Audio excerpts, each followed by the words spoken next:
أعوذ بالله من الشيطان الرجيم. بسم الله الرحمن الرحيم. سبحانك لا علم لنا إلا ما علمتنا إنك أنت العليم الحكيم.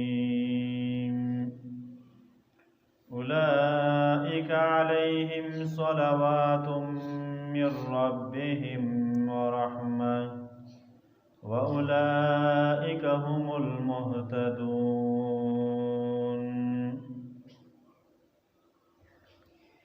سورة بقرہ شروع مخکې آیات کې الله رب العزت د مؤمنانو امتحان ذکر ک په څو شیانو سره. یو دا چې دیو باندې به لوږه رچي او همدارنګې د مال کمی به رچي، نفسونو کمی او د میوجاتو کمی دا به بیا رچي.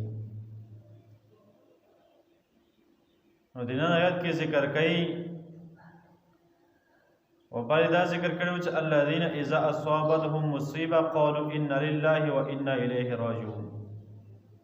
چې کله دوی باندې مصیبت او تکلیف راشي نو دوی بیا الله تعالی طرف رجوع کوي او یې چې یاره موږ د الله تعالی یم او موږ الله تعالی طرف ته واپس کیږو. نو د نن آیت کې دا خلکو صفات ذکر کیږي چې اولئک علیهم صلوات من ربهم ورحمه.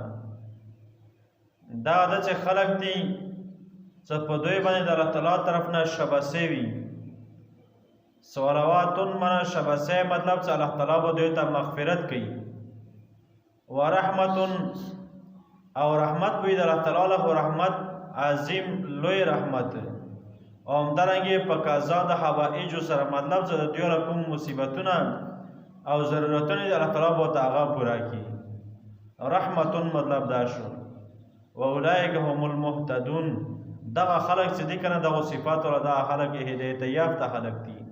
دوی په هدایت باندې دي او د الله تعالی په کوم خیالي احکامات دي نه په هغه روان دي. دا خلق هدایت باندې دي. سیده و دوی منزل مقصود ته رسیږي چې هغه د الله تعالی رضا دی او همدارنګه حوض کوثر اوبه دي او جنت الفردوس ته داخلېدل دي. دا به الله تعالی ته ورکوي. بیا اولئک علیهم صلوات من ربهم ورحمه.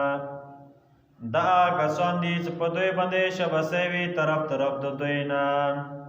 ورحمت او رحمت وي په دوی باندې مطلب الله تعالی به دوی باندې مغفرت وکړي دوی دپاره. ورحمت او الله تعالی به دوی ضرورتونه او حاجتونه پوره کړي، مشکلات به حل کړي. واولئک هم المهتدون. دا کسان دي چې دوی په هدایت باندې دي. ان الصفا والمروه من شعائر الله. یقینا دا صفا او مروه چې دا دین د نښو د الله تعالی نه دي. یا شعائر الله منا دا چې دا د یادګارونو د دین د الله تعالی نه دي. دې کې صفا او مروه ذکر راغلی دی. وی اصل کې دا واقعیا دي چې په دې طریقې سره چې هغه زمانه کې عربو کې دوه مشهور بتانو، یو نامه اصاف او بل نامه مائله وه. یو په صفا غونډې باندې او بل په مروه غونډې باندې و. او جاهلیت ټیم کې دغه طریقه وه چې دغه کسان چې کله وفات شو دوی له مجسمې شکلونه جوړ کړو. چې کله چې ټیم تېر شو څه وخت پس بیا اندو خلکو چې دی که نه دوی بیا عبادت شروع کړ او دوی ته سجدې لګول شروع کړو. نو چې کله بیا د اسلام راغلل، اسلام زیات شول، نو بیا د صحابه کرام او مؤمنین خلک چې کوم وو نو هغو بیا دغه دو ځای نه طواف کولې لکه اوس هم د صفا او مروه منځ کې چې دی هغه کېږي د سعی کېږي. نو بیا دغه سعی چې دی دغه دوی بده وګڼله چې یاره دا موږ څنګه کولی شو په دې ځای کې بتان پرته اوس موږ دا کوو. نو الله تعالی د هغې خبرې جواب کوي ان الصفا والمروه من شعائر الله. یقینا دا صفا او مروه چې دی دغه یادګارونو د دین د الله تعالی نه دی. فمن حج البیت او اعتمر. چا چې حج وکړه یا عمره وکړه نو فلا جناح علیه نشته دی څه ګناه په دې باندې ان یطوف بهما چې طواف وکړي د صفا او د مروه نه، یعنې مطلب د صفا او مروه منځ کې سعی وکړي، نو په دې باندې څه ګناه نشته دی. هغه د جاهلیت ولا کوم طریقې وي نو هغه به رد وشو. زیاره رسول دا د یدګرونو دین د الله تعالی نه دی، یعنې دا د دین د الله تعالی، یدګرونو دین د الله تعالی، یا دین نه خو د الله تعالی. څه مطلب؟ هر هغه عمل کول چې هغه سره تقرب حاصلېږي الله تعالی طرف ته، قربت نزدېکت حاصلېږي الله تعالی طرف ته، بس دغه د دین نښه دی. لکه مطلب د جماعت دی، دا د شاعر الله نه دی. موږ څومره کې عبادت کوم او لمونځ کوم او همدارنګې درس او تدریس ته کینوم، دې دپاره کینوم چې موږ الله تعالی راضي شي، د الله تعالی نزدېکت موږ ته په دې سره حاصلېږي، نو دا د شاعر الله نه دی. همدارنګې مدرسې، همدارنګې علما او طلبا، تبلیغ والا خلک، دا شان نورم دیني کارونه. ومن تطوع خيرا فإن الله شاكر عليم. چوم چې یوه نیکي وکړه په خوشحالي سره، یقینا الله تعالی قبلونکی دی او پوهې ذات دی.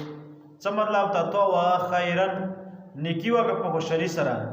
نفل لمونځ دی دا هم سړی په څه فرض واجب نه دی ورباندې، خو څه وي که دا نیکي معلومېږي چې دی په خوشحالي سره وکړه، نو الله تعالی په دربار کې دا قبوله دی.